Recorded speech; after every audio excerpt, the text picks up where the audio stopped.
Hi, I'm Vanessa. I'm a yoga teacher and welcome to the YogaLee podcast. Today I'm going to be talking about disappointing people and how it can really affect people pleasers. So just a bit of context, I want to talk about a story that recently happened to me. I got into a situation where I was very excited and overcommitted and said yes to an invitation. And then nearer to the day, I realised that my social battery had drained and I didn't really want to go because I just wasn't in the right mindset to go. And instead of saying something, I just let it prolong and then ended up cancelling and probably making a bad choice of probably handling it better than I should have.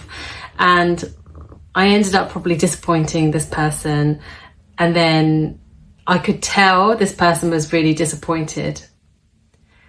And then because they started to withdraw a little bit, but not like have a go or yell at me or anything. But then what happened was that night I cried for an hour to my mum. My poor mum was just listening to me crying. And I was just saying that, I really upset this person. And she was like, is this person your best friend? And I'm like, well, no, not my best friend, but, I did say yes. And then, I didn't, I just really disappointed her. And you could just tell. And she's like, but, how often do you see her? And even my partner was like, how often do you see this person? And I went, like, not a lot. He goes, every month. I go, no. He goes, once a year. I go, yeah, maybe once a year. And he's like, wow, okay, so why are you getting so upset? And I was crying because I really disappointed her.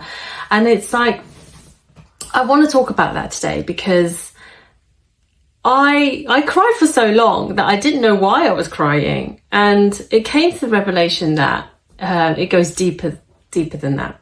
It wasn't about cancelling the plans. It was more about, why do I keep letting people down? Why am I not good enough? Why can't I set boundaries? And why do I always end up here? Because it's not the first time it's happened. And it's not the first time I cried. This time I did cry a lot. And then that made me think I need to talk about this. Because there's obviously something that's going on inside. If you're crying a lot, that means you're healing from something. And something needs to come out. So it's a good thing that you cry. If you are crying, it's a good thing. For people pleasers, you can struggle with self-trust and confidence issues. As a people pleaser, and I'm still trying to overcome it. I'm still learning this. And I used to be worse than I am now, but I'm a big overgiver. I'm a big rescuer. And again, I've learned a lot from this. But with rescuing and those types of people, the emotional and the overgivers, their brain, when a situation like this happens, their brain doesn't process, I've annoyed somebody or I've really disappointed somebody. That's probably from a secure attachment.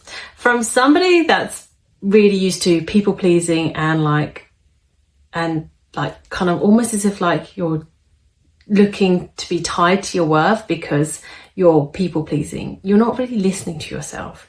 So instead your brain is wired to, I've done something wrong, not I've disappointed someone. It's all about me. I've disappointed someone. I'm going to lose connection. I'm a bad friend.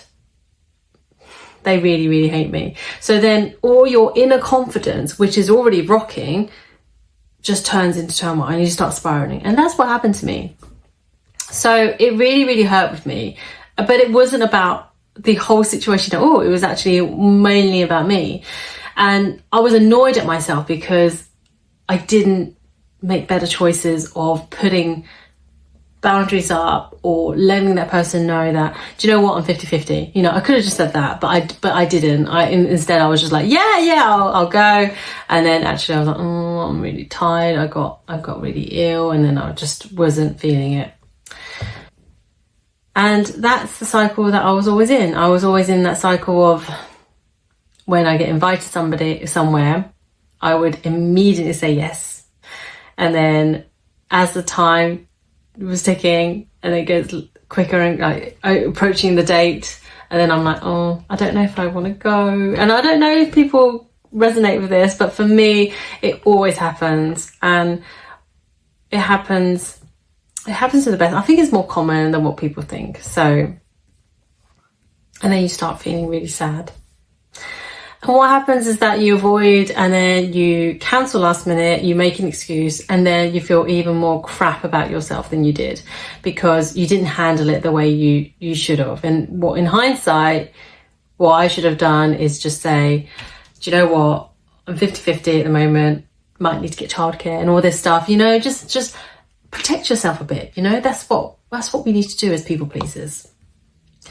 And the reason I want to talk about the reason why we feel like crap as well is humans are wired for connection. They're wired for that sense of belonging. So when someone outs you a little bit, it is that sense of rejection, you know. And as a people pleaser, that's always like, oh, I'll help you, oh, me, you know, oh, pick me type of thing.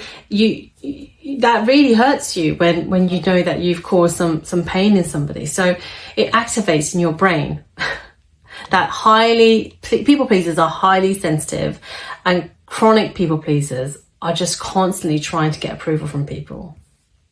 So instead of I did something disappointing, it becomes I am disappointing, and that really hurts. So I think what everyone ought to know about self-trust is you do not need to be perfect to be loved. You are not a terrible person because you changed your mind. You are selfish within your needed space, and you're not failing as a person because you're trying to communicate your boundaries better.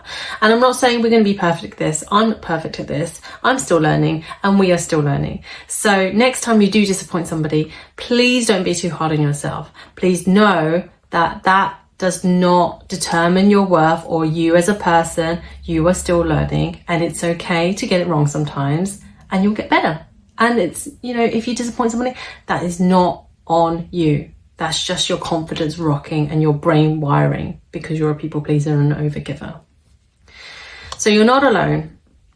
If you're somebody that struggles with overgiving and people pleasing, or know somebody, please share this, and to know that they're not alone, and to know that we're on this journey together.